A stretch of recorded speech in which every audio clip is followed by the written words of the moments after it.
عليكم، معكم باسل من قناة Architect BA. واليوم حنشرح كيف ممكن انك تعمل طاولة عن طريق برنامج الريفت. حنسوي زي هاي الطاولة.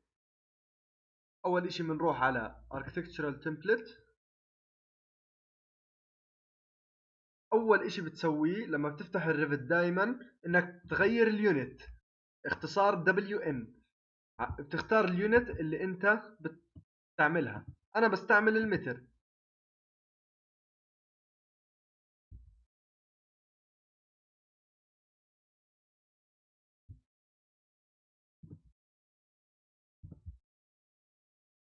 تمام. هسه بنبلش نرسم الاوتلاين تبع الطاولة. 0.75 اللي هي 75 سنتي.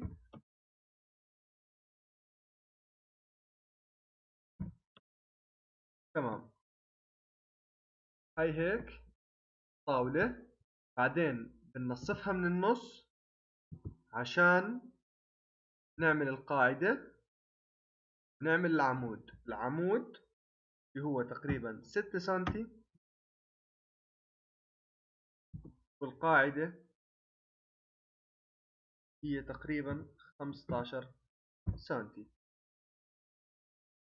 بعد ما عملنا الاوتلاين بنروح على component model in place.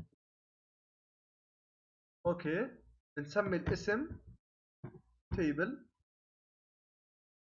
بعدين نختار الامر extrusion.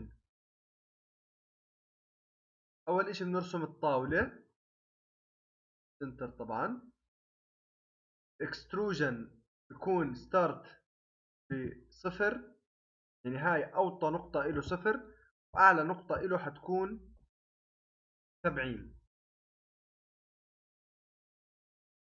نعمل اوكي.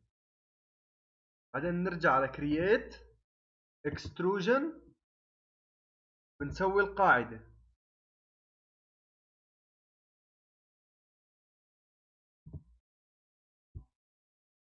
القاعدة حتكون start بصفر واند ب 5 سنتي.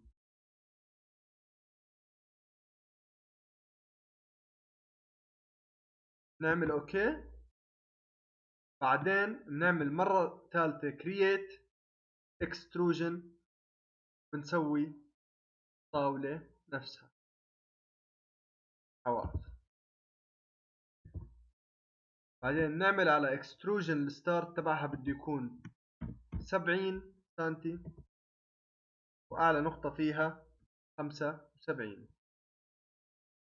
اوكي. هسا بنيجي على ال 3D view. هتكون الطاولة عندك موجودة جاهزة. تعمل realistic. بعدين ممكن انك تختار الماتيريال اللي انت بدك اياها من هون. ماتيريال wood.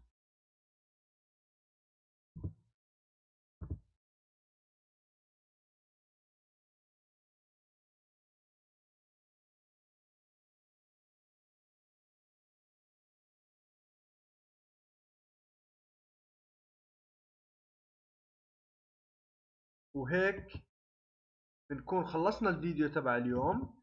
إذا عجبك الفيديو سوي لايك، شير، سبسكرايب.